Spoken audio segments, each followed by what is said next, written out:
அனைவருக்கும் வணக்கம். நான் உங்கள் ஜவஹர் சேலம்.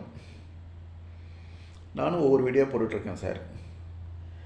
இன்று நாம் எடுத்துக்கொள்ளும் தலைப்பு மத்திய அரசின் சஞ்சார் சாத்தி என்ற ஒரு மொபைல் ஆப் உடைய பயன்பாடு பற்றிய ஒரு விழிப்புணர்வு காணொளி சார். சார், நமக்கு சேஃப்டி நமக்கா நானா நாமா? நாம் என்று இந்த உலகம் என்னை ஏமாற்றிவிட்டது. முதலில் ரெண்டு ஐ சேர்ந்தால்தான் ஒரு வி. அப்படி இருக்கும் பொழுது நான் அப்படின்னா கர்வம் பிறக்கும், நான்னா கர்வம் பிறக்கும், நாம்னா உதடுகள் இணையும். எந்த உதடுகள் தெரியவில்லை சார். இப்போது